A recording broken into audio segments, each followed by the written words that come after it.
বিস্ময়ের আরেক নাম চীনের তৈরি পাহাড়ের বুক চিরে ওঠা এই লিফট। হ্যাঁ, প্রকৃতি ও প্রযুক্তি এই দুইয়ের মেলবন্ধন যেখানে ঘটে সেখানেই তৈরি হয় বিস্ময়। আর সেই বিস্ময়ের অন্যতম উদাহরণ হল চীনের বাইলং এলিভেটর। পৃথিবীর সবচেয়ে উঁচু ও ভয়ঙ্কর এই কাচের লিফট যেন প্রকৃতির বুক চিরা আকাশের দিকে উঠে গেছে।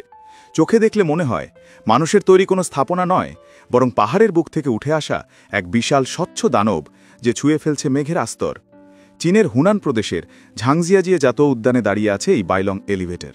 পাহাড় ঘেরা কুয়াশাচ্ছন্ন এই এলাকা একসময় বিখ্যাত ছিল প্রাকৃতিক সৌন্দর্যের জন্য। এখন সেই সৌন্দর্যের সঙ্গে যুক্ত হয়েছে আধুনিক প্রযুক্তির এক বিস্ময়। 1000 ফুটেরও বেশি উচ্চতার এই লিফট পৃথিবীর অন্য যে কোনো এলিভেটরের তুলনায় সম্পূর্ণ আলাদা, কারণ এটি বসানো হয়েছে পাহাড়ের গায়ে, আংশিকভাবে পাহাড়ের ভেতর দিয়ে এবং আংশিকভাবে তার বাইরের দেয়ালে। মাত্র 88 সেকেন্ডে নিচ থেকে ওপরে উঠে যায় এই লিফট। আগে যেখানে পাহাড়ের চূড়ায় পৌঁছতে লাগতো প্রায় 2 ঘন্টা, এখন সেখানে 1.5 মিনিটও লাগে না। এই সময়টুকু আপনি থাকবেন সম্পূর্ণ কাচে ঘেরা এক স্বচ্ছ ঘরে। চারপাশে শুধু পাহাড়, কুয়াশা আর খাদ। যে কেউ প্রথমবার উঠলে অনুভব করবেন একসঙ্গে ভয় আর বিস্ময়ের মিশ্র এক অনুভূতি। মনে হবে যেন পৃথিবী ছেড়ে আকাশের দিকে যাত্রা শুরু হয়েছে।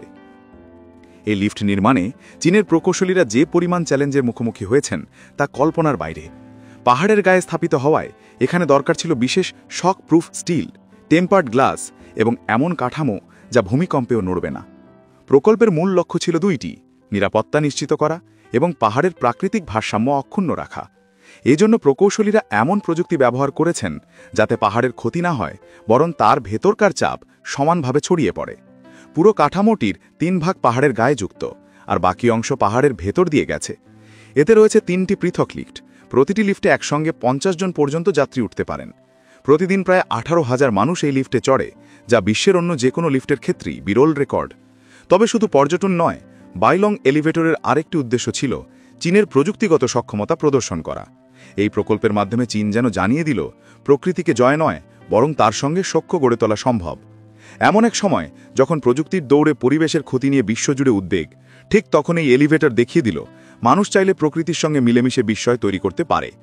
যদিও শুরুতে পরিবেশবিদদের অনেক সমালোচনার মুখে পড়েছিল প্রকল্পটি। তাদের আশঙ্কা ছিল পাহাড়ের বুক চিরে নির্মিত এই বিশাল স্টিল কংক্রিটের কাঠামো পরিবেশের ভারসাম্য নষ্ট করবে। কিন্তু চীনা কর্তৃপক্ষ দাবি করে তারা এমন নির্মাণ প্রক্রিয়া অনুসরণ করেছে যাতে পাহাড়ের ইকোসিস্টেম অক্ষুণ্ণ থাকে। বরং পর্যটনের কারণে এলাকার অর্থনীতি চাঙ্গা হয়েছে, কর্মসংস্থান বেড়েছে, আর অঞ্চলটি এখন বিশ্বের অন্যতম জনপ্রিয় পর্যটন কেন্দ্র। আজ বাইলং এলিভেটর শুধু একটি পরিবহন ব্যবস্থা নয়, এটি এক ধরনের অভিজ্ঞতা। কেউ ভয় পেয়ে চোখ বন্ধ করে নেয়, কেউ মুগ্ধ হয়ে তাকিয়ে থাকে নিচের মেঘের দিকে, আবার কেউ কেউ সেই মুহূর্তটুকু বন্দি করে রাখে ক্যামেরায়, যেন প্রমাণ রাখা যায় একসময় তারা সত্যিই আকাশ ছুঁয়েছিল। তাই অনেকে মজা করে বলেন, যদি কোনো এলিভেটর সত্যিই মানুষকে স্বর্গ পর্যন্ত নিয়ে যেতে পারে, তাহলে সেটা বাইলং এলিভেটরই হবে। কারণ এই 88 সেকেন্ডের যাত্রায় কেউ পায় রোমাঞ্চ, কেউ পায় ভয়, কেউ পায় বিস্ময়, আর সবাই মিলে অনুভব করে মানুষ চাইলে সত্যিই অসম্ভবকে সম্ভব করতে পারে।